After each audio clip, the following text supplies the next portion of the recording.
तो भाषा विज्ञान का प्रयोग, अनुप्रयोग किस तरह से होता है? तो भाषा विज्ञान का आप लोगों का जो तीसरा ब्लॉक है, लास्ट ब्लॉक, अनुप्रयुक्त भाषा विज्ञान। और इस अनुप्रयुक्त भाषा विज्ञान के अंतर्गत हम लोग मनोभाषा विज्ञान, शैली भाषा विज्ञान, कोश भाषा विज्ञान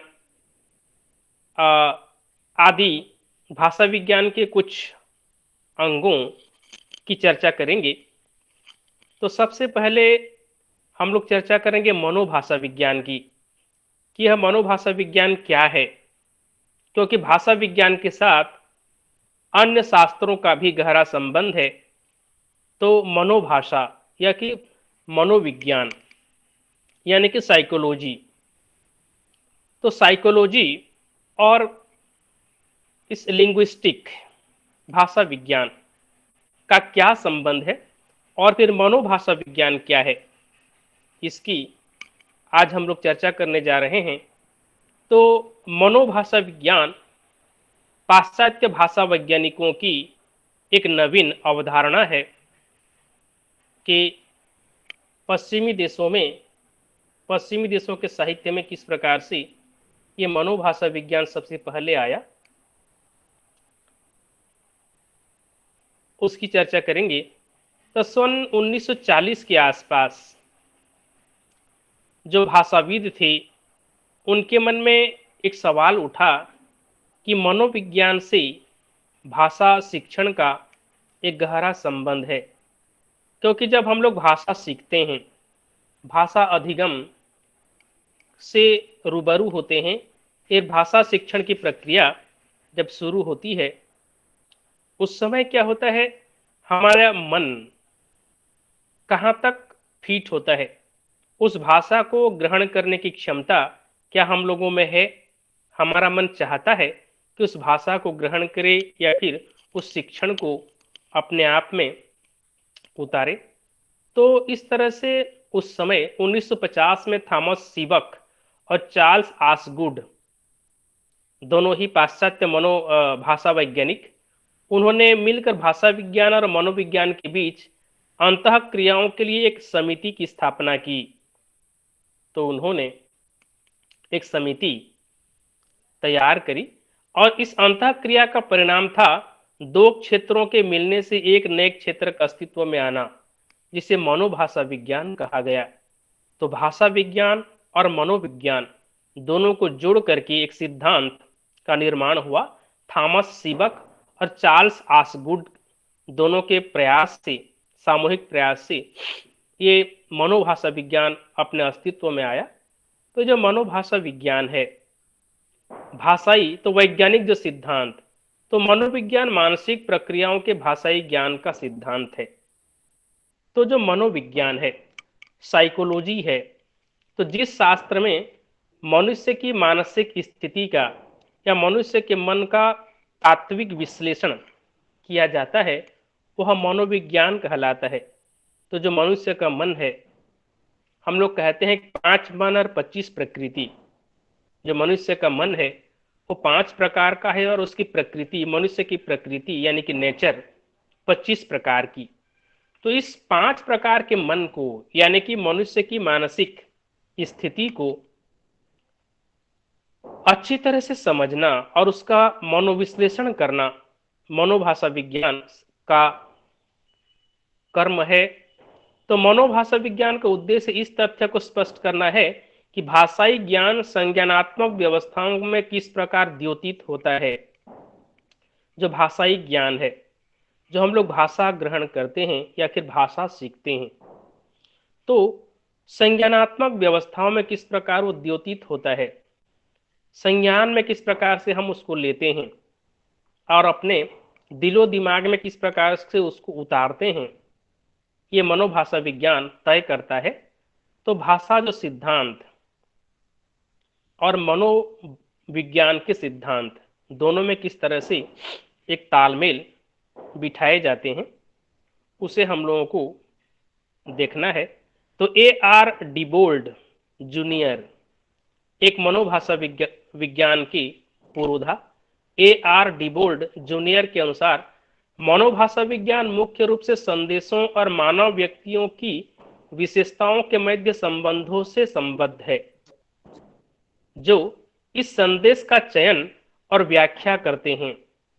यदि आप लोगों के पास किताब है तो आप लोग देख सकते हैं पेज नंबर तो यहाँ पता नहीं चल रहा है, पेज नंबर 6, अनुप्रयुक्त भाषा विज्ञान के अंतर्गत मनोभाषा विज्ञान में पेज नंबर 6 में आप लोग देख सकते हैं कि A.R. डिबोल्ड क्या कहते हैं। A.R. डिबोल्ड जूनियर मनोभाषा विज्ञान को मुख्य रूप से संदेशों और मानव व्यक्तियों की विशेषताओं के मध्य एक संबंध स्थापित करने की बात करते हैं। जो संदेश जो हम लोग कहते हैं, जो हमारी बात होती है, जो हमारा वक्तव्य होता है, उसमें जो संदेश छिपा होता है, उस संदेश का चयन करना और उसकी व्याख्या करना मानसिक तौर पर मनोभाषा विज्ञान है। तो A.R. डिबोल्ड जूनियर क्या कहते हैं अंग्रेजी में, देखिए, psycholinguistics is concerned in the broadest sense with relations between messages and the characteristics of human individuals who select and interpret them।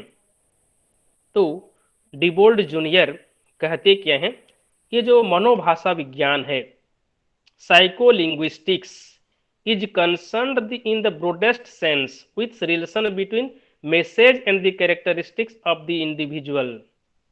तो व्यक्ति की अपनी जो मानवीय प्रवृत्तियां हैं, मनुष्य की, व्यक्ति की अपनी मानवीय प्रवृत्तियों और उसमें जो संदेश, जीवन का जो संदेश छुपा हुआ होता है, उन दोनों के बीच किस प्रकार से मनोभाषा विज्ञान व्यापक रूप में, व्यापक ब्रॉडेस्ट सेंस के साथ, व्यापक मनोभाव के साथ उसको व्यक्त करता है और इंटरप्रीट करता है। उन दोनों के बीच इंटरप्रीट करने का काम मनोभाषा विज्ञान करता है।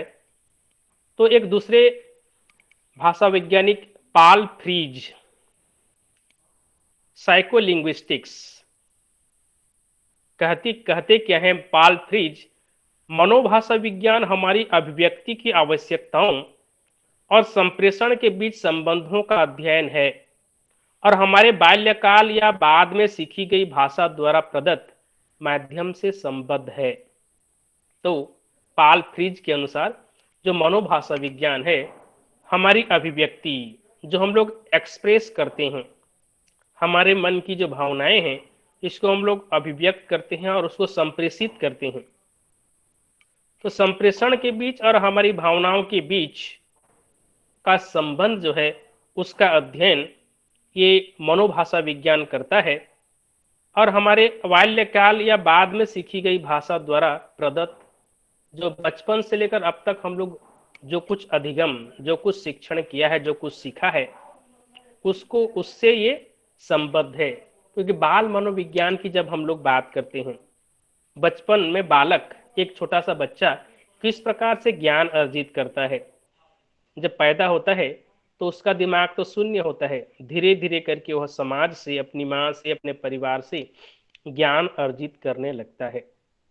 तो जॉर्ज मिलर, एक और मनोभाषा वैज्ञानिक, जॉर्ज मिलर ने इस संबंध में क्या कहा है, इस नए विज्ञान का केंद्रीय कार्य है उन मनोवैज्ञानिक प्रक्रियाओं का वर्णन करना जो व्यक्ति के वाक्य प्रयोग के समय घटित होती हैं। तो जॉर्ज मिलर का कहना है कि जो नया विज्ञान है, यद्यपि मनोभाषा विज्ञान एक नया भाषा विज्ञान है, जो केंद्रीय कार्य है मनोवैज्ञानिक जो क्रियाएं हैं, मानसिक जो हमारी क्रियाएं हैं, उन क्रियाओं का वर्णन करता है और व्यक्ति के प्रयोग, जो हम लोग अपने जीवन में भाषा का प्रयोग करते हैं, उस भाषा प्रयोग में हमारे मनोवैज्ञानिक प्रक्रियाओं का एक तालमेल बिठाने का काम यह करता है। तो इस तरह से तमाम मनोभाषा वैज्ञानिक, सलमा कजाकू क्या कहते हैं, देखिए, मनोभाषा विज्ञान का उद्देश्य संप्रेषण की स्थूल क्रिया के दौरान संदेश में सुधार या परिवर्तन का अध्ययन श्रोता या वक्ता के संबंध और उनके कथन को अर्थ देना, जैसे मानसिक क्षमता, पारस्परिक प्रभाव, सामान्य संदर्भ के प्रभाव आदि। तो सलमा कजाकू का कहना है कि जो मनोभाषा विज्ञान है वह संप्रेषण जो है, इसको हम लोग कम्युनिकेशन कहते हैं, भाषा जो संप्रेषित होती है उस भाषा संप्रेषण की स्थूल क्रिया को वो संदेश के रूप में लेता है और एक दूसरे तक पहुंचाने का काम वह करता है। तो किसी अधिगम को, किसी शिक्षण को किस प्रकार से एक व्यक्ति अपनी मानसिक क्षमता के साथ उसको ग्रहण करता है। तो हर व्यक्ति की मानसिक जो क्षमता है अलग अलग होती है, क्योंकि यदि हम लोग 50 लोग एक जगह बैठे हैं क्लासरूम में, टीचर हम लोगों को पढ़ा रहे हैं, तो टीचर जो टीचिंग दे रहे हैं सभी हम लोग 50 के 50 बच्चे एक ही क्वांटिटी में या एक ही क्वालिटी में उसको हम लोग एक्सेप्ट नहीं कर पाते, क्योंकि हम लोगों की जो मानसिक क्षमता है वो एक दूसरे से डिफर करती है अलग। कोई ब्रॉड माइंडेड है, कोई टैलेंटेड है, कोई स्लो लर्नर है, कोई एडवांटेज एवरेज स्टूडेंट्स हैं, इस तरह से रहते हैं और हर किसी की मानसिक क्षमता एक दूसरे से बिल्कुल अलग होती है। एक ही रिदम में या एक ही स्तर पर हम उसको एक्सेप्ट नहीं कर पाते। फिर पारस्परिक उसका प्रभाव क्या पड़ता है, सामान्य संदर्भ के प्रभाव आदि बातें मनोभाषा विज्ञान के अंतर्गत आती हैं। तो ये जो मनोभाषा विज्ञान है एक नया तात्विक भाषा का तात्विक मनोवैज्ञानिक विश्लेषण है, जिसके तहत मनुष्य के मनोविज्ञान का गहन अध्ययन होता है और भाषा ग्रहण में, भाषा शिक्षण में मनुष्य के इस मनोविज्ञान का किस तरह से एक गहरा प्रभाव पड़ता है, उन सारी बातों की चर्चा इस भाषा मनोविज्ञान, मनोभाषा विज्ञान के अंतर्गत होता है। तो लास्ट ब्लॉक को आज हम लोगों को कंप्लीट करना है और यदि टाइम मिला तो हम लोग थोड़ा सा आ जाएंगे इस पर, आप लोगों का MHD 15। तो विस्तृत परिप्रेक्ष्य में मनोभाषा विज्ञान के अध्ययन के प्रमुख विषय हो सकते हैं क्या क्या। देखिए, आप किताबों में इन बातों को अच्छी तरह से पढ़िएगा। सामान्य अधिगम सिद्धांत, वाचिक व्यवहार और अनुबंध, भाषा अधिगम के प्रमुख मानक सिद्धांत। तो भाषा अधिगम, भाषा शिक्षण, जब भाषा को हम लोग ग्रहण करते हैं, सीखते हैं, तो उस दौरान मानक सिद्धांत क्या क्या हो सकते हैं, भाषा और संज्ञान में क्या संबंध हो सकते हैं, किसी बात को संज्ञान में लेना, भाषा शिक्षण के दौरान उन बातों को अपने मन में उतारना, संज्ञान में लेना, और इनके बीच में क्या संबंध होता है, सार्वभौमिक तत्वों, जो लिंग्विस्टिक यूनिवर्सल बातें होती हैं, सार्वभौमिक तत्वों की प्रकृति क्या होती है, इत्यादि इत्यादि बातों की चर्चा इस मनोभाषा विज्ञान के अंतर्गत होती हैं। तो बालक में संज्ञानात्मक विकास किस प्रकार से होता है। एक बच्चा जब पैदा होता है तो जन्म लेने के बाद जब वो भाषा सुनने लगता है, भाषा संज्ञान में किस प्रकार से भाषा को लेता है और किस प्रकार से धीरे धीरे करके वह सारी बातें एक एक करके सीखता रहता है और उसका माइंड किस प्रकार से डेवलप होता है। एक बच्चे का, नवजात शिशु का जो माइंड है और धीरे धीरे किस तरह से विकसित होता है, किस प्रकार से वो अपनी भावनाओं को एक्सप्रेस करता है मूक संकेतों द्वारा। भूख लगती है, बच्चा रोने लगता है, किसी बात की खुशी होती है, धीरे धीरे करके वो हंसने लगता है। तो इस तरह से उसकी जो मानसिक स्थिति है किस प्रकार से धीरे धीरे विकसित होती चली जाती है, उसकी चर्चा यहाँ पे हुई है।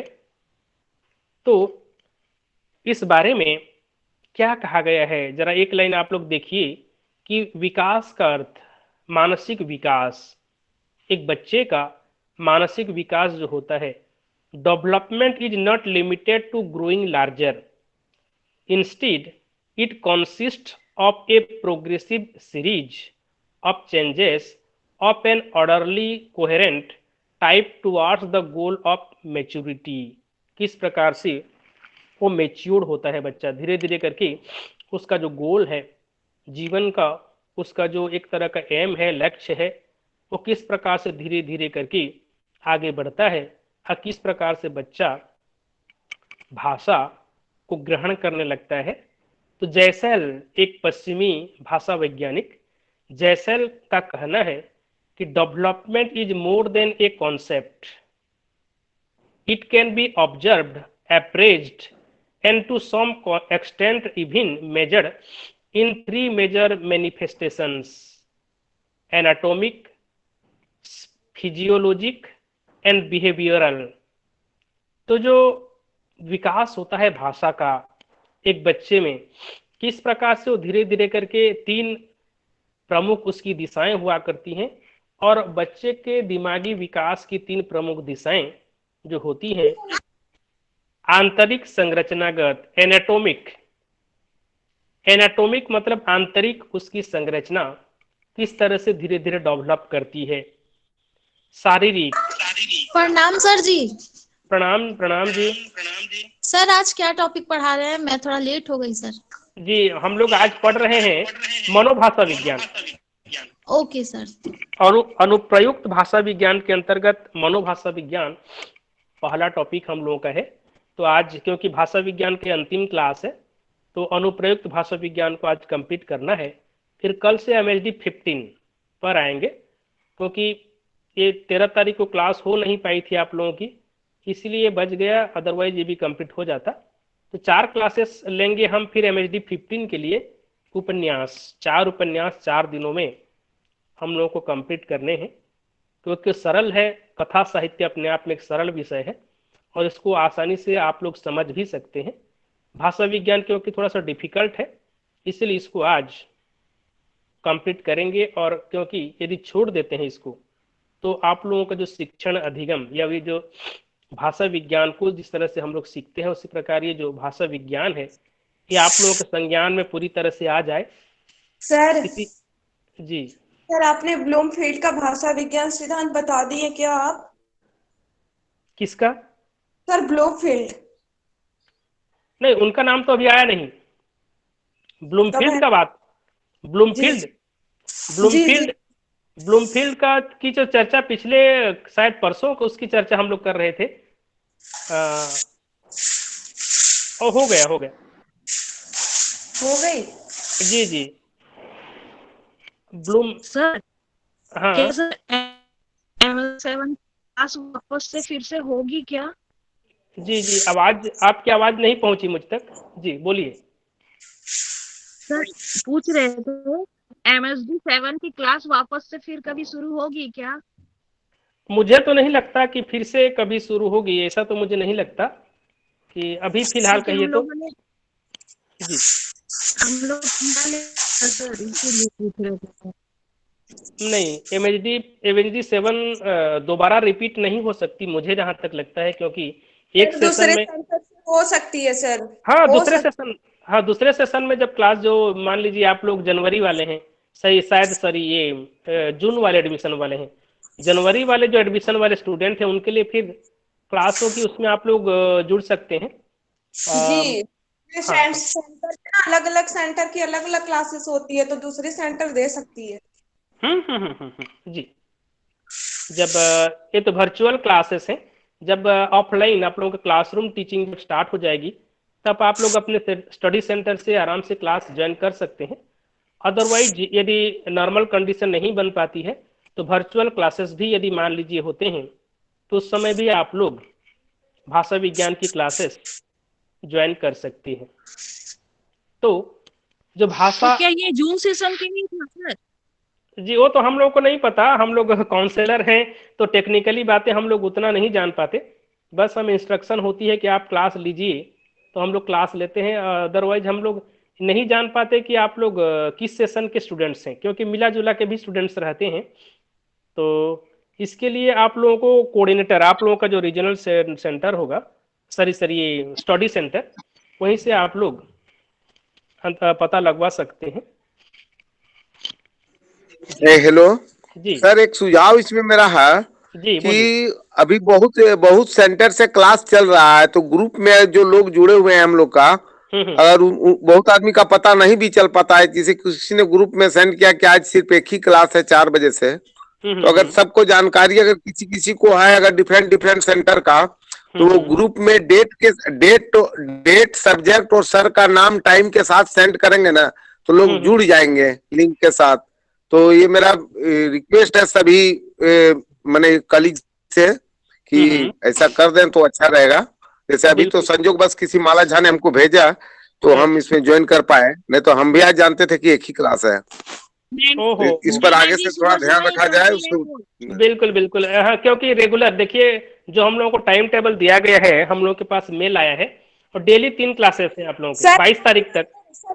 22 तारीख तक 15 की दिख 15 सर जो समय नहीं है ना वो कहानी ग्रुप का लेना, सुनो ना, कहानी ग्रुप का जो भी है उसको पूरा डेट वाइज सेंड कर देना ना, सबको देख लेगा, हम लोग फिर ज्वाइन कर लेंगे। वही करना है। जेपी भैया 23 को है, 23 को हाँ है। हाँ, तो वो 22 तारीख को शाम को सेंड कर देना, ठीक है? ठीक है। और ग्रुप में आप लोगों के पास जो टाइम टेबल गया होगा ना, उसको आप लोग शेयर कर दीजिएगा, क्योंकि उसकी इंफॉर्मेशन हम लोगों को नहीं है। खाली हम लोगों को मेल आया है कि इतने तारीख को आपको क्लास है और गूगल मीट का लिंक दिया गया है। तो कल आज, क्योंकि आज की क्लास MHD 15 की है, लेकिन क्योंकि भाषा विज्ञान का एक ब्लॉक बच गया था, 15 ही दिख रही थी, इसीलिए मैंने बोला कि एक ही क्लास है। फिर बाद में पता चला कि आप 7 ले रहे हैं, तो ऐसे तो कंफर्म तो पता नहीं रहता ना, क्योंकि आप 15 पढ़ाने वाले थे और आप 17 की क्लास लेने लगे। हाँ, 7 की क्लास है। सॉरी 7 की। हाँ, नहीं कोई बात नहीं, क्योंकि 4 क्लासेस, और मैं शुरू से बताया हूँ, बच्चों को बताया है मैंने कि और 4 क्लासेस जो हैं कल 19, 20, 21, 22, इन 4 दिनों में 9 से 10 बजे के दौरान हम लोग उस हिंदी उपन्यास पार्ट 2 चारों उपन्यासों को चर्चा करेंगे 4 दिनों में। इसीलिए सर जी सर, बाद में कोई डाउट हो, कोई कुछ पूछना हो क्वेश्चन, तो व्हाट्सएप पे डाल सकते हैं क्वेश्चन? जरूर जरूर जरूर जरूर जरूर, व्हाट्सएप ग्रुप है आप लोगों का। और यदि आप लोगों की कुछ जिज्ञासा हो, कुछ डाउट हो, तो हम ग्रुप प्राइवेटली हम लोग गूगल मीट में क्लास भी ले सकते हैं। जरूर सर, क्लास MSD 7 तो हमारा पूरा ही डाउट है सर। MHD 7 क्योंकि डिफिकल्ट क्लास आप लोगों को करना चाहिए था। Excuse me sir. नहीं, आप लोग सर सुनिए, टाइम वेस्ट मत कीजिए। जी आप अभी फिलहाल आप लोग सुनिए, ध्यान से सुनिए, और जो भी आप लोगों के मन में डिफिकल्टी होगी, जो भी जिज्ञासा होगी, बाद में आप लोग व्हाट्सएप ग्रुप में डाल सकती हैं, चैट बॉक्स में चैटिंग कर। या 15 नहीं तो लेफ्ट हो जाएंगे सर। 7। अच्छा ठीक है जी, कल से MHD 15, कल से 15 स्टार्ट करें। ठीक है सर, पढ़ाइए। जी, तो आंतरिक, संरचनागत, शारीरिक और व्यवहारिक, ये 3 बातें प्रमुख रूप से 3 दिशाएं हुआ करती हैं। तो इस तरह से बच्चा किस प्रकार से भाषा सीखता है, देखिए यहाँ पे बुक में आप लोगों का दिया हुआ है 4 से 6 सप्ताह के बीच में बच्चा किस प्रकार से एक्यूलो मोटर मस्कल्स पर नियंत्रण करता है। 16 से 18 सप्ताह के बीच गर्दन और हाथों में मांसपेशियों पर किस प्रकार से नियंत्रण बनता है। तो धीरे धीरे बच्चा किस प्रकार से शारीरिक रूप से विकसित होता है और फिर मानसिक विकास भी एक बच्चे का होता है। इस तरह से बाल मनोविज्ञान के अंतर्गत सारी बातें दी गई हैं। इसको आप लोग अच्छी तरह से पढ़िएगा कि बच्चे का, एक छोटा सा बच्चा किस प्रकार से मनोवैज्ञानिक रूप से भाषा ग्रहण करने के लिए की स्थिति में आता है और धीरे धीरे करके एक बच्चा किस प्रकार से भाषा ग्रहण करने लगता है और ये भाषा अर्जन की जो प्रक्रिया है किस प्रकार से उसकी चलती है।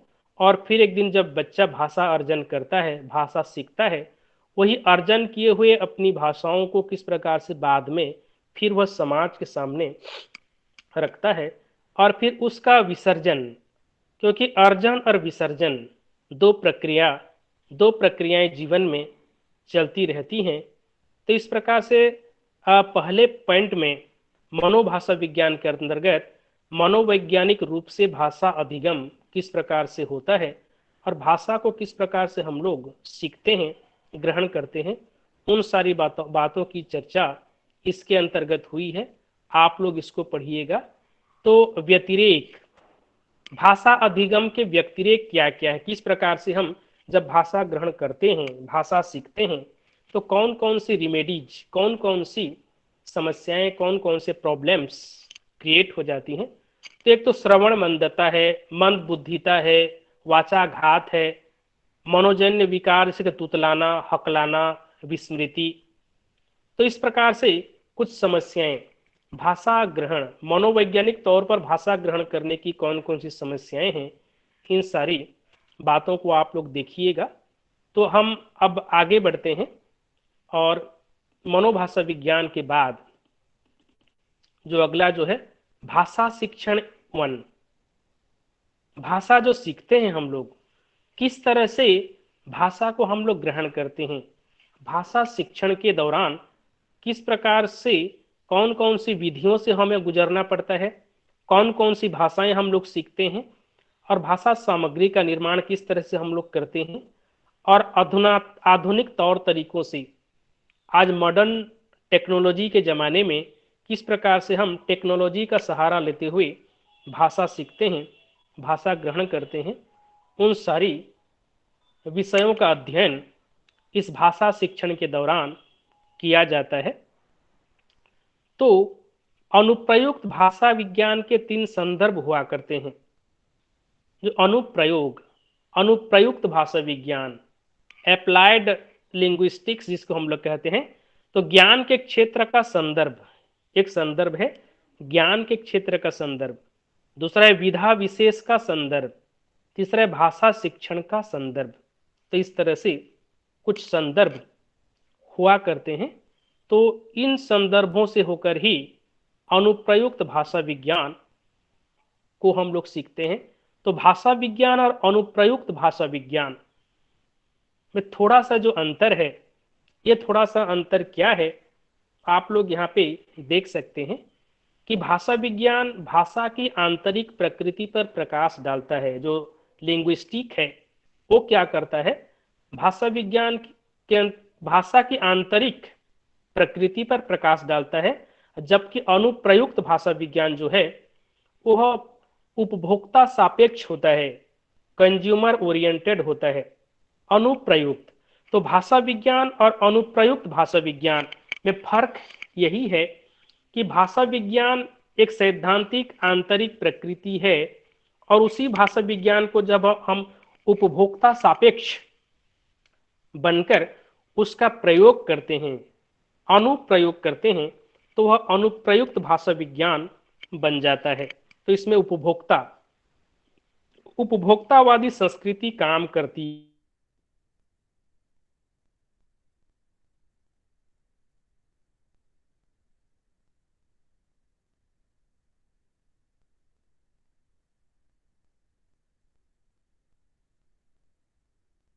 किस प्रकार से हम भाषा विज्ञान को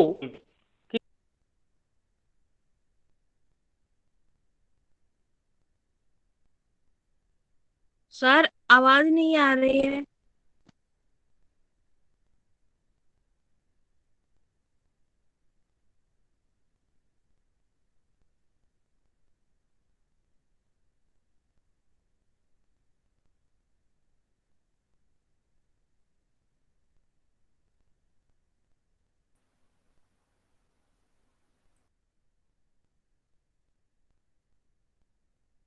उपभोक्ता सापेक्ष मतलब क्या होता है, जानती हो? हेलो हेलो, उपभोक्ता क्या सापेक्ष बोल रही है, बोलिए। उपभोक्ता सापेक्ष, हाँ? सापेक्ष क्या होता है? सापेक्ष सापेक्ष होता है, सापेक्ष। हाँ, सापेक्ष क्या होता है? सापेक्ष, हेलो जी सर, सापेक्ष क्या होता है? उपभोक्ता सापेक्ष, सापेक्ष, सापेक्ष मतलब सपक्ष, सपक्ष से सापेक्ष आता है, सपोर्टर, सपोर्ट में, उसके संदर्भ में, उसके सापेक्ष। सापेक्ष का मतलब है उसके फेवर में। जी सर, थैंक जी, यू तो सर। जो ओके, मैं लेफ्ट हो गया था। एक पता नहीं एक कॉल आया और मैं उसको काटने के बावजूद भी मैं लेफ्ट हो गया। तो जो भाषा विज्ञान है उसका मूल उद्देश्य भाषा संबंधी सिद्धांत का विवेचन और प्रतिपादन है। ये भाषा विज्ञान का मूल उद्देश्य है, जबकि उपभोक्ता की आवश्यकताओं द्वारा नियंत्रित लक्ष्य का परिणाम होता है अनुप्रयुक्त भाषा विज्ञान। तो भाषा विज्ञान और अनुप्रयुक्त भाषा विज्ञान में फर्क इतना है कि भाषा विज्ञान को जब हम उतारते हैं मार्केट पर, एक तरह से बाजारवाद जब इसमें हावी हो जाता है, और किस प्रकार से बाजारवाद जब आ जाता है और बाजारीकरण जिस प्रकार से हो जाता है, चाहे साहित्य का हो, चाहे भाषा विज्ञान का हो, चाहे और अन्य शास्त्रों का हो, तब वह अनुप्रयुक्त भाषा विज्ञान बन जाता है या उपभोक्तावादी संस्कृति हावी हो जाती है, और फिर एक तरह से वो कमर्शियलाइजेशन हो जाता है, व्यापारीकरण के दायरे में वो चला जाता है।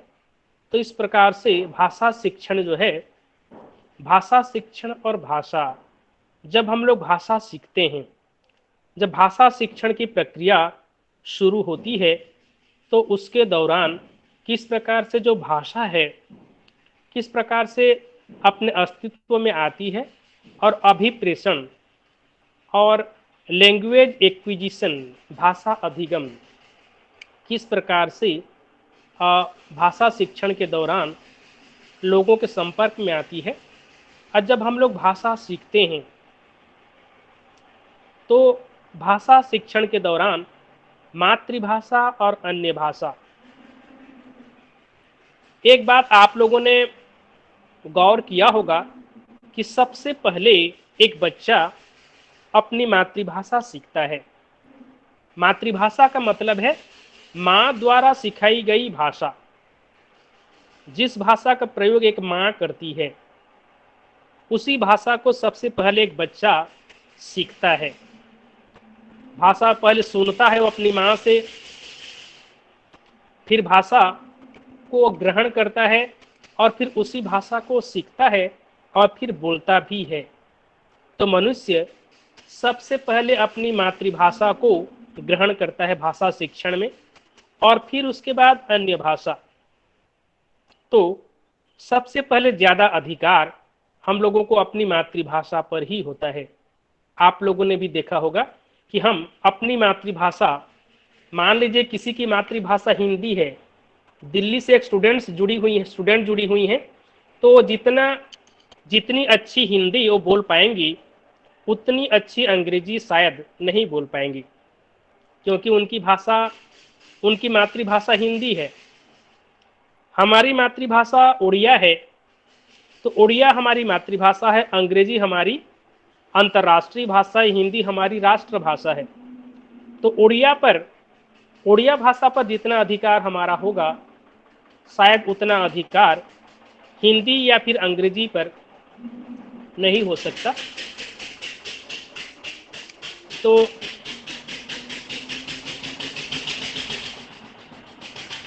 हिंदी के विद्यार्थी के रूप में हम लोग हिंदी जानते, सीखते और ज्ञान अर्जित करते रहते हैं, इसलिए हिंदी पर अधिकार या हिंदी पर हमारी पकड़ बनती है।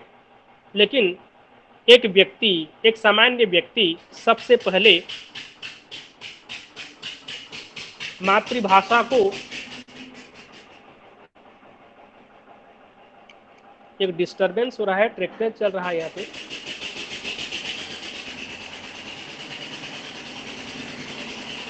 नहीं सर, हम लोग को आवाज आ रही है, कर सकते हैं सर। जी जी जी जी जी। तो एक व्यक्ति मातृभाषा सीखने के साथ साथ दूसरी भाषाओं को भी सीखता है। और जैसा कि हम लोग जानते हैं, हम लोग कम से कम 3 भाषाओं के ज्ञाता होना हम लोगों के लिए जरूरी हो। 3 भाषाएं कमोबेश कम ज़्यादा करके हम में आनी ही चाहिए। एक तो अपनी मातृभाषा, 2 नंबर में अपनी राष्ट्रभाषा या फिर कोई प्रादेशिक भाषा हो तब, और 3 नंबर में या तो अंतर्राष्ट्रीय भाषा या फिर राष्ट्रीय भाषा। इन तीनों भाषाओं का ज्ञान एक व्यक्ति में होना ही चाहिए। तो अंग्रेजी, क्योंकि वो इंटरनेशनल लैंग्वेज है, हर कोई व्यक्ति अंग्रेजी जान नहीं सकता, अंग्रेजी पर उसका पूरा अधिकार नहीं हो सकता, लेकिन कम से कम अपनी मातृभाषा और अपनी राष्ट्रभाषा पर तो उसका अधिकार होना ही चाहिए। तो भाषा शिक्षण में सबसे पहले हम अपनी मातृभाषा सीखते हैं, उसके बाद दूसरी भाषा के रूप में अपनी प्रादेशिक भाषा या फिर अपनी राष्ट्रीय भाषा को हम लोग सीखते हैं। तो द्वितीय भाषा और विदेशी भाषा के रूप में फर्स्ट लैंग्वेज हमारी अपनी मातृभाषा है, मदर टंग है। सेकेंड लैंग्वेज में अपनी स्टेट लैंग्वेज या फिर रीजनल लैंग्वेज या फिर नेशनल लैंग्वेज है। और फिर विदेशी भाषा, विदेशी भाषा में चाहे अंग्रेजी हो, चाहे फ्रेंच हो, चाहे चाइनीज हो, चाहे और कोई हो, स्पेनिश हो, उन भाषाओं को हम लोग सीख सकते हैं। तो भाषा शिक्षण में निश्चित रूप से हम लोग कोई ना कोई कई तरह की भाषाएं सीखते हैं, और किसी किसी को तो बहुत सारी भाषाओं का भी ज्ञान होता है। तो मिनिमम 3 लैंग्वेज, कम से कम 3 भाषाओं का ज्ञाता एक व्यक्ति को होना ही चाहिए, त्रिभाषी हमें होनी ही चाहिए। तो भाषा शिक्षण के दौरान संप्रेषणीयता किस प्रकार से आती है और भाषा शिक्षण में किस प्रकार से आधुनिक तौर तरीके आज अपनाए जा रहे हैं, साइंस और टेक्नोलॉजी के इस ज़माने में किस प्रकार से आज भाषा शिक्षण दिन ब दिन सरल और सहज होता चला जा रहा है। घर बैठे हम लोग दूर संचार माध्यमों के जरिए, चाहे रेडियो हो, चाहे टेलीविज़न हो, चाहे इंटरनेट के जरिए कंप्यूटर में हो, टेलीफोन में हो, किस प्रकार से मोबाइल के जरिए हम आज भाषा को आधुनिक तौर तरीकों से सीख रहे हैं, और भाषा शिक्षण कितना आसान और सहूलत हो रहा है, उन सारी बातों को हम लोगों ने यहाँ देखा। और डिटेल में जाकर के आप लोग सारी बातें जानेंगे।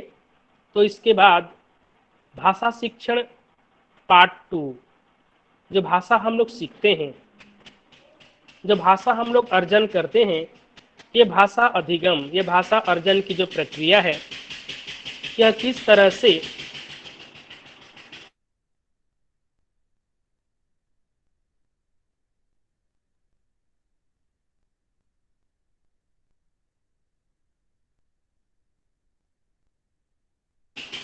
उद्देश्य केंद्रित होता है, क्योंकि बिना उद्देश्य के कोई भी कार्य कोई नहीं करता। बिना एम के हर किसी के व्यक्ति के जीवन का जो लक्ष्य होता है, उसी प्रकार भाषा शिक्षण का भी एक निश्चित लक्ष्य होता है, एक उद्देश्य होता है, और उसी उद्देश्य को साधित करने के लिए ही एक व्यक्ति भाषा सीखता है। तो उद्देश्य केंद्रित भाषा शिक्षण क्या है? कोई मोटिव, कोई एम लेकर के हम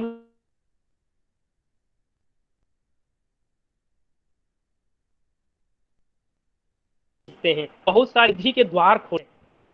कोई भाषा जब हम लोग सीखते हैं, हम लोग जब ओरिएंटेड होकर भी भाषा सीखते हैं, क्योंकि किसी को विदेश जाना है पढ़ाई करने के लिए, तो वो अमेरिकन लैंग्वेज सीखता है, क्योंकि अमेरिकन लैंग्वेज उसको सपोर्ट करता है जब वो अमेरिका जाए। यदि किसी को डॉक्टर बनना है, यदि किसी को मॉस्को जाकर, रूस की राजधानी मॉस्को जाकर के किसी को एमबीबीएस करना है, तो मॉस्को की, रूस की लैंग्वेज, रशियन लैंग्वेज सीखता है। तो उसका अपना एक उद्देश्य है कि मैं एमबीबीएस करके, पढ़ाई करके मैं डॉक्टर बनूंगा।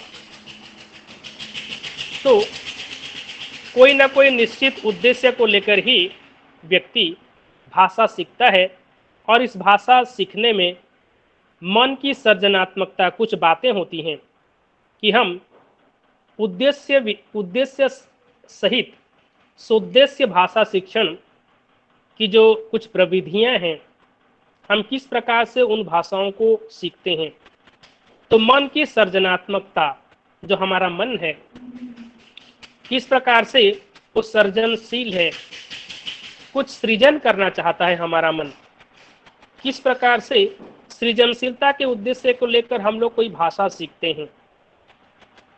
जब हम कोई भाषा सीखते हैं तो उसका उपयोग सृजनात्मक कार्य में हम लोग लगाते हैं।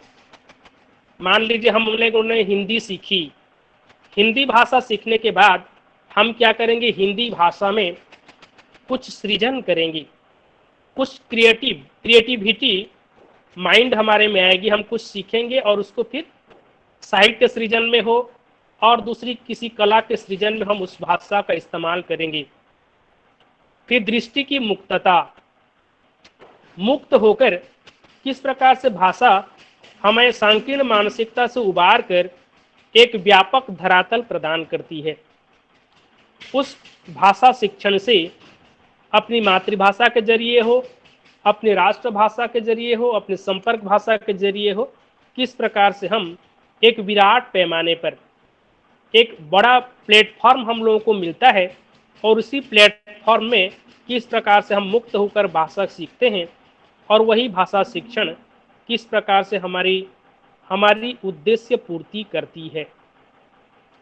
फिर बुद्धि की समृद्धता, जो हमारी बुद्धि है, जो हमारा माइंड, हमारा ज्ञान है, वो कितना समृद्ध है, किस प्रकार से हम अपने विवेक के अनुसार अपनी बुद्धि, अपना जो माइंड पावर है, उस माइंड पावर के मुताबिक किस प्रकार से हम ज्ञान अर्जित करते हैं, किस प्रकार से हम लोग भाषा शिक्षण को एक सार्थक रूप प्रदान करते हैं। फिर व्यक्तित्व की सामाजिकता, हम कितने सामाजिक हैं, जो हमारा व्यक्तित्व है, हमारी जो पर्सनालिटी है, वो कहाँ तक सोशल है, सोशल लाइफ में, सामाजिक जीवन में हम कितने भागीदार बनते हैं, समाज निर्माण में हम अपनी कितनी भागीदारी दर्ज कराते हैं। यह बात भाषा शिक्षण के दौरान आती है। तो उद्देश्यों की पूर्ति में बाधाएं कौन कौन सी उत्पन्न होती हैं जब हम लोग भाषा सीखते हैं, और जिस उद्देश्य की पूर्ति के लिए हम लोग एक विराट पैमाने पर भाषा शिक्षण को अंतिम अंजाम देते हैं, उस बीच कौन कौन सी डिफिकल्टी आती हैं, कौन कौन सी प्रॉब्लम्स, कौन कौन सी डिफिकल्टीज हमारे सामने खड़ी हो जाती हैं। तो उन त्रुटियों का विश्लेषण किस प्रकार से होता है। यहाँ पे देखिए, भाषा का व्याघात, भाषा के विशिष्ट तत्व, नियमों का सामान्यीकरण, त्रुटिपूर्ण शिक्षण, किसी मातृभाषा के साथ दूसरी भाषाओं का अंतर संबंध और मनोवैज्ञानिक कारण, कुल मिलाकर 6 कारण हैं, 6 कॉजेस हैं कि रिमेडीज किस प्रकार से आती है। भाषा शिक्षण की जो त्रुटियां हैं, किस प्रकार से उनका सामना हमें करना पड़ता है, और इन त्रुटियों का परिमार्जन जब हम लोग करते हैं, इन त्रुटियों को जब हम लोग दूर कर देते हैं, तब जाकर के हम भाषा शिक्षण को सार्थक बना पाते हैं। तो व्यवहार संबंधी त्रुटियां, अज्ञान संदर्भित त्रुटियां, अंतर्भाषा संदर्भित त्रुटियां, आदि कुछ त्रुटियां भाषा शिक्षण के दौरान आती हैं जिनका हमें मुकाबला करना होता है।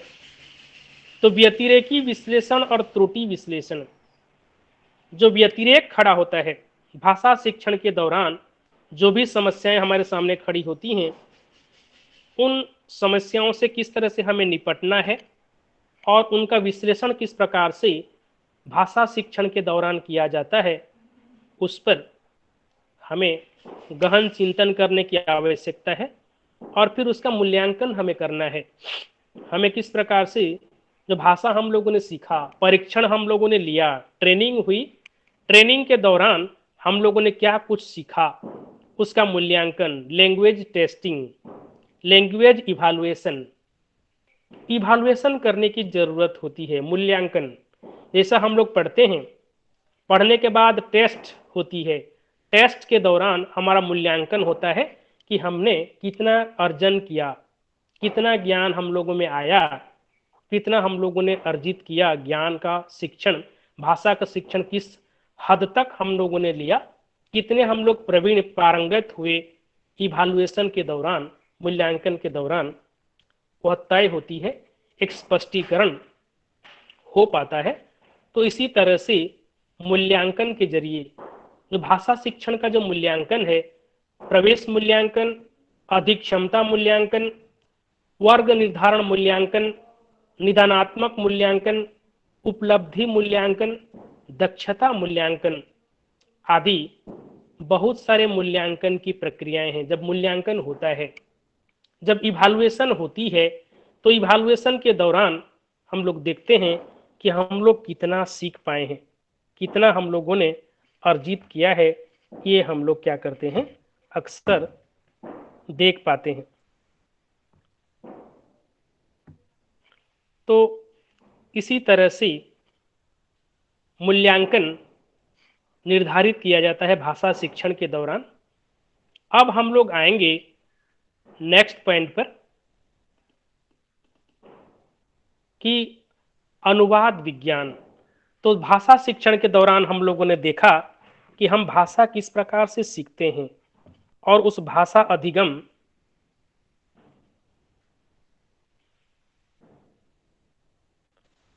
को किस प्रकार से हम एक अंतिम अंजाम तक पहुंचाते हैं।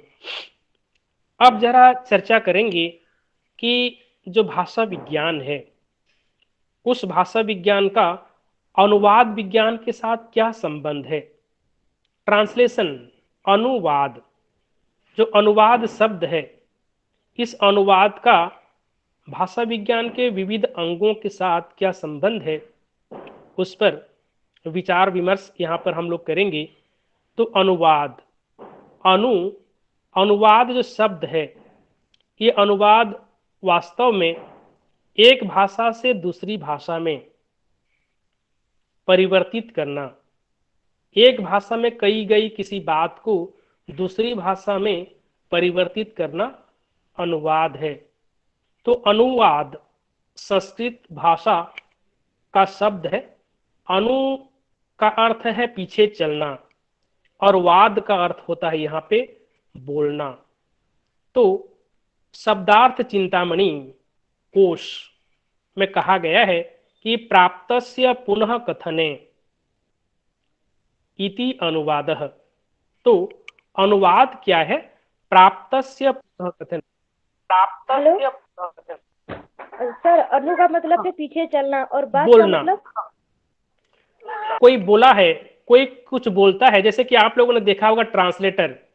कोई मान लो फ्रांस का प्रेसिडेंट इंडिया आया हुआ है और किसी देश का आया हुआ है, तो यदि वो अंग्रेजी अच्छी तरह से नहीं जानता मान लीजिए, तो वहाँ पे एक ट्रांसलेटर होता है उसके साथ में।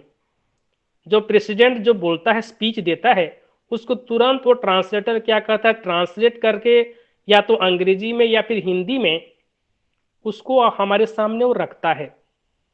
तो अनुवाद किसी की कही हुई बात को पुनः कहना, दूसरी भाषा में कहना, रूपांतरित करके कहना, ये अनुवाद है। तो प्राप्तस्य पुनः कथने, जो हमें प्राप्त हुआ है उस प्राप्त हुई बात को पुनः एक बार कहना अनुवाद है।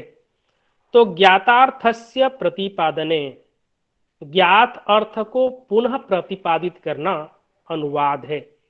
ज्ञातार्थस्य, ज्ञात अर्थ को, जो हमें ज्ञात है, उस ज्ञात अर्थ को फिर से एक बार प्रतिपादित करना अनुवाद है।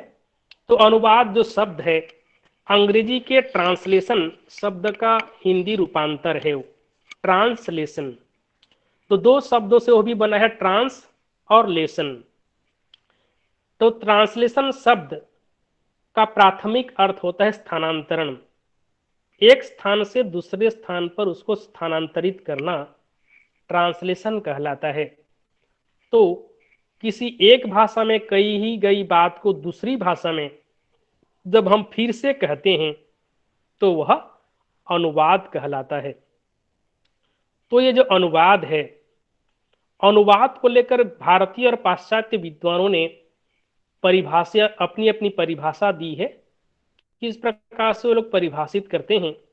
तो एक भाषा की पाठ्य सामग्री को दूसरी भाषा की पाठ्य सामग्री को समतुल्य पाठ्य सामग्री द्वारा प्रतिस्थापित करना ही अनुवाद है। जेसी कैटफर्ड कहते हैं कि एक भाषा में कही गई बात को एक भाषा की सामग्री को समतुल्यता के आधार पर, यहाँ एक शब्द आता है समतुल्यता, समतुल्य, एक भाषा में जो बात कही गई है उसी की समतुल्यता के आधार पर, उसी के समतुल्य बनाकर जब हम उसको दूसरी भाषा में कहते हैं वह अनुवाद कहलाता है। उसमें समतुल्यता का विशेष ध्यान रखना पड़ता है, क्योंकि मूल जो लेखक है, मूल लेखक की बात, मूल लेखक का जो संदेश है, जस की तस दूसरी भाषा में, अनुदित भाषा में वह संदेश समतुल्य आधार पर जाना चाहिए, न तो कम न तो ज्यादा। यदि हम लोग उसको बढ़ा चढ़ा के कह देंगे तो गलत हो जाएगा, उस बात को यदि कम करके कहेंगे तो भी मूल लेखक के साथ वो अन्याय होगा। इसीलिए अनुवाद के दौरान समतुल्यता का विशेष ध्यान रखना पड़ता है। तो भोलानाथ तिवारी कहते हैं, एक भाषा में व्यक्त विचारों को यथासंभव समान और सहज अभिव्यक्ति द्वारा दूसरी भाषा में व्यक्त करने का प्रयास अनुवाद है। तो एक भाषा में कोई लेखक, कोई रचनाकार व्यक्त किया हुआ है, उसके विचारों को यथासंभव समान और सहज अभिव्यक्ति द्वारा जितना संभव हो सके मूल रचनाकार के संदेश को, उसके मैसेज को जस की तस ज्यादा उलटफेर न करते हुए किसी दूसरी भाषा में अभिव्यक्त करना ही अनुवाद है।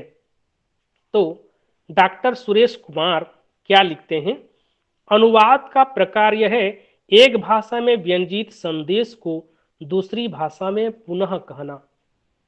एक भाषा में मान लीजिए अंग्रेजी भाषा में किसी ने कोई संदेश दिया है, क्योंकि रचनाकार अपनी हर एक कृति में कोई ना कोई संदेश जरूर देता है।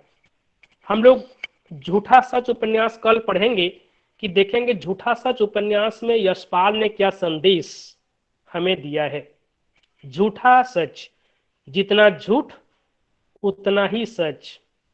तो देश विभाजन की त्रासदी को यशपाल ने उस अपने झूठा सच उपन्यास में प्रस्तुत किया है, और उस उपन्यास के माध्यम से उन्होंने समाज को जो एक संदेश, एक मैसेज दिया है, उस संदेश को यदि हम कोई दूसरी भाषा में झूठा सच उपन्यास का यदि ट्रांसलेशन करें, उड़िया में हो, अंग्रेजी में हो, और मराठी में हो, गुजराती में हो, बंगाली में हो, मलयालम में हो, तमिल में हो, तेलुगु, कोई भी भाषा में करते हैं, तो उसका जो संदेश है उपन्यास का, उस उपन्यास के संदेश को जो उसमें व्यंजित हो रहा है, उस व्यंजित संदेश को हम अपनी भाषा में परिवर्तित करते हैं, पुनः फिर से एक बार उसको प्रस्तुत करते हैं, वह अनुवाद कहलाता है।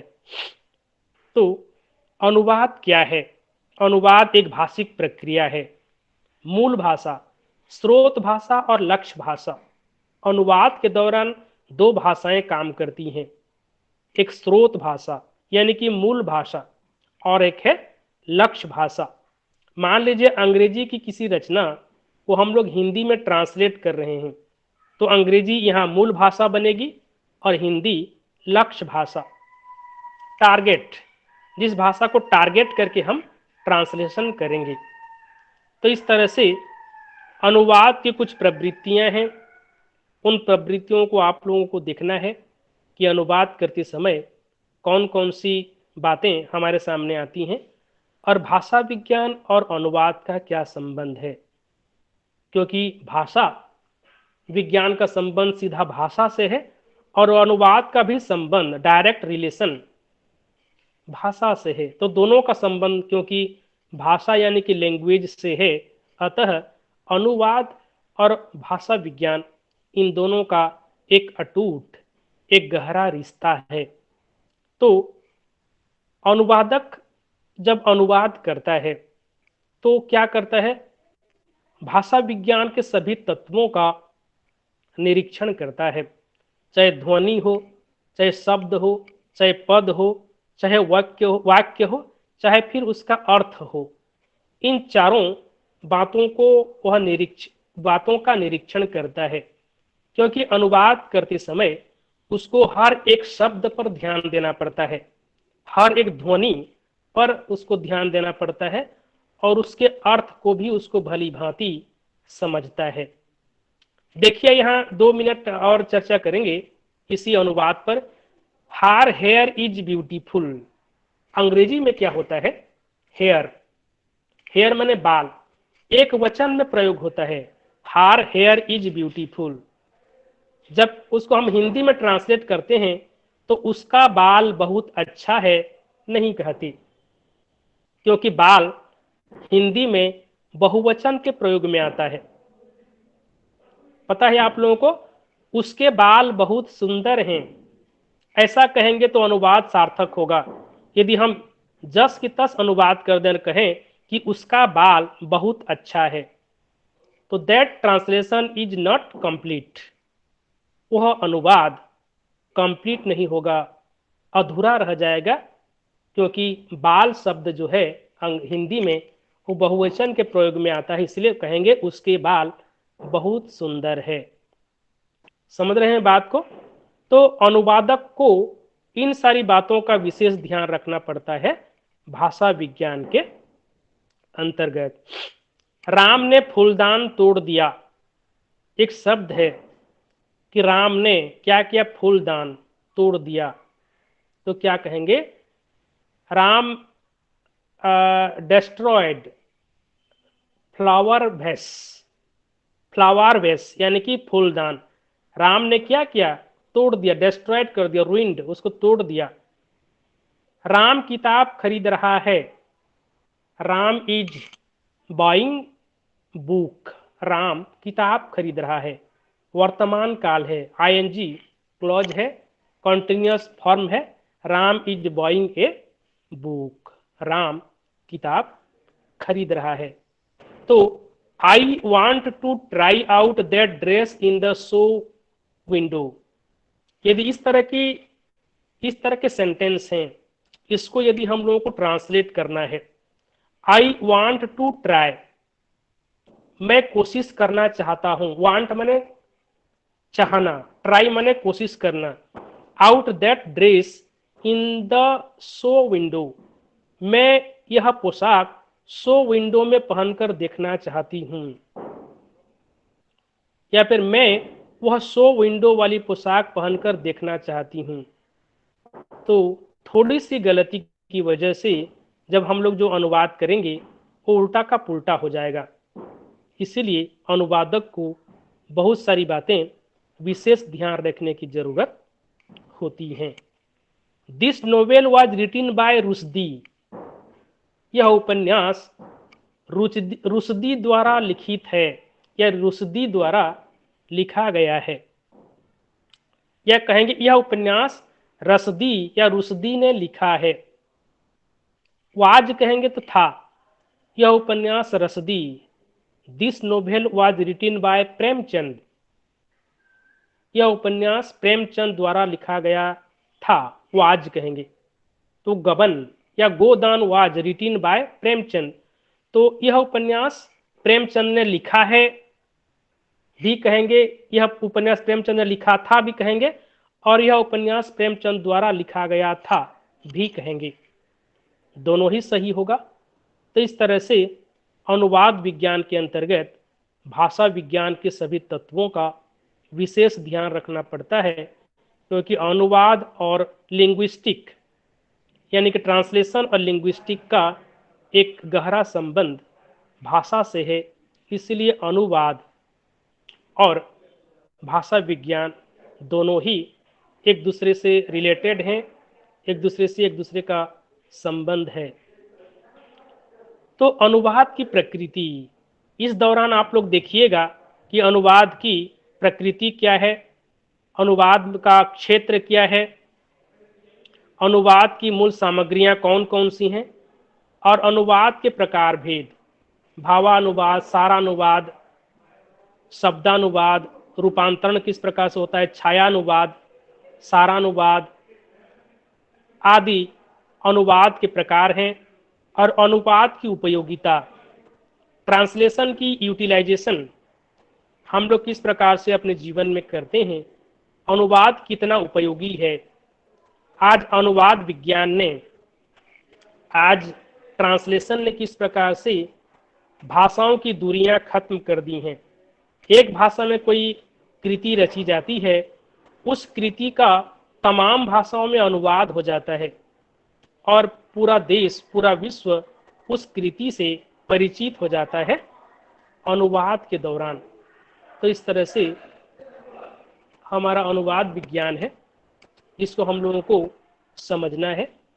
तो उसके बाद अनुवाद, अनुप्रयुक्त अनुप्रयुक्त भाषा विज्ञान में हम लोगों का आता है भाषा तुलना, कंपेरेटिव।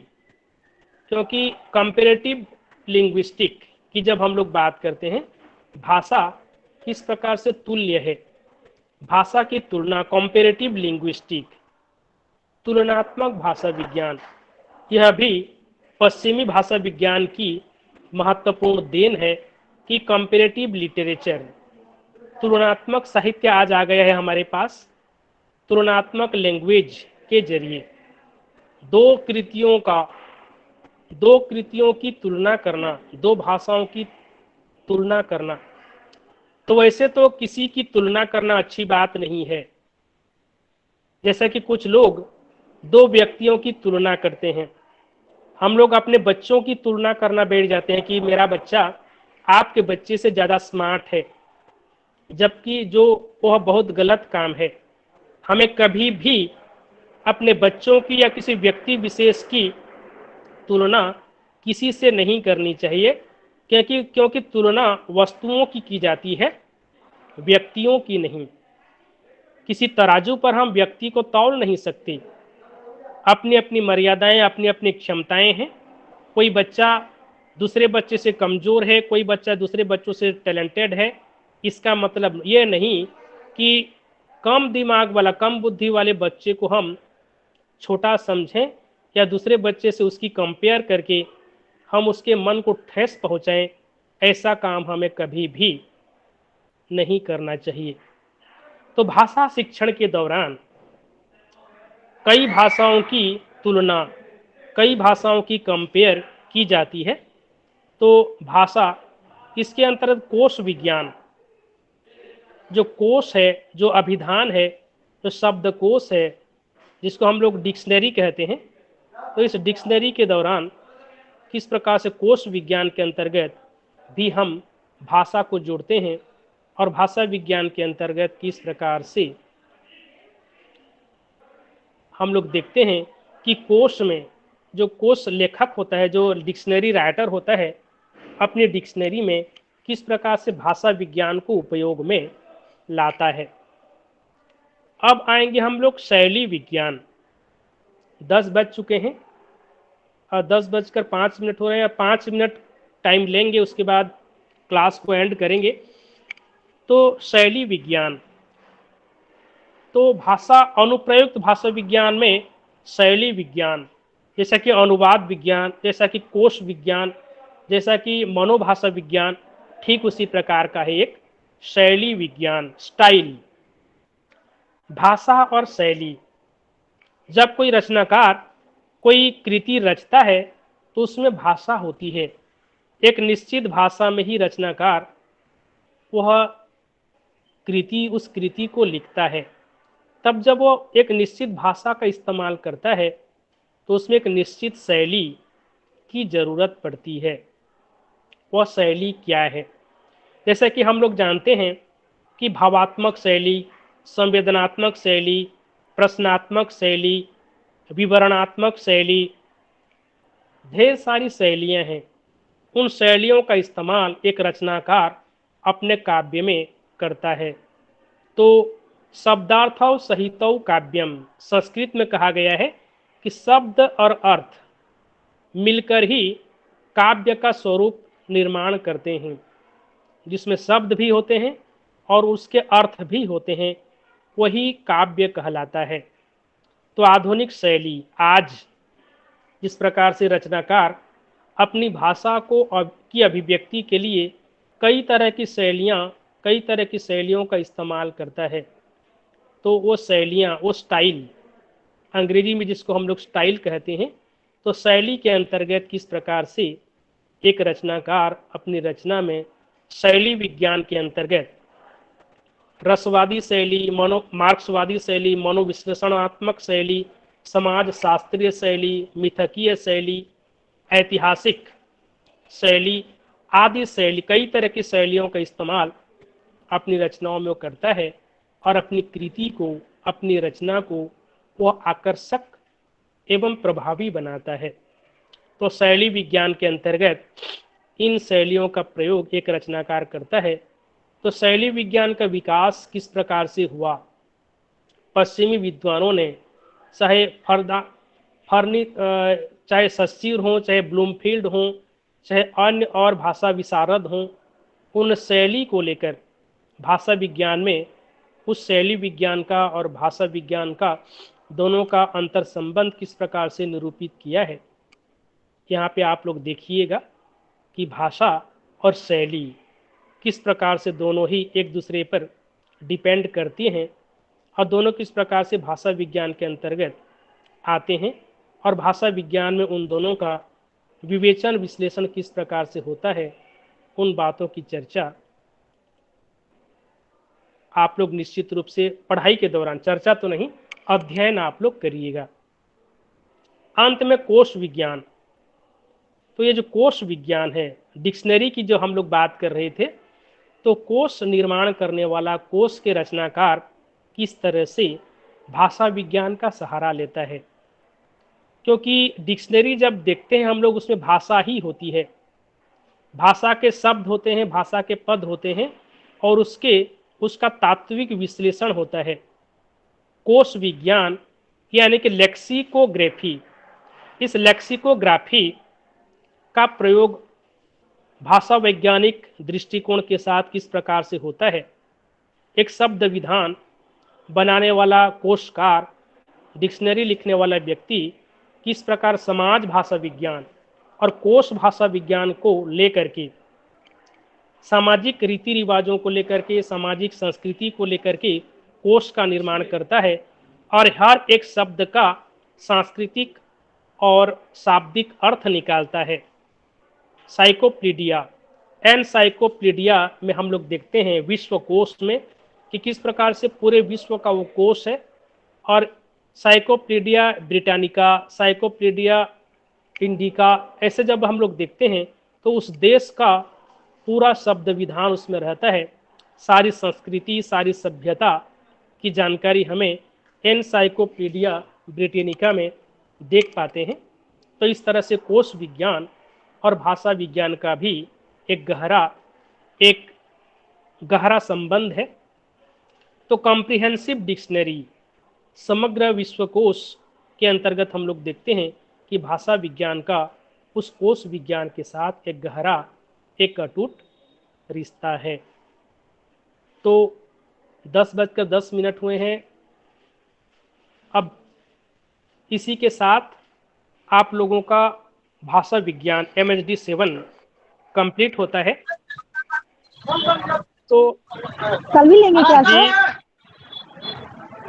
क्लास आपकी कल भी होगी? कल MHD 15 9 से 10 बजे MHD 15 कल हिंदी उपन्यास पार्ट 2 को स्टार्ट करेंगे। तो आप लोगों को कहानी ग्रुप नहीं, उपन्यास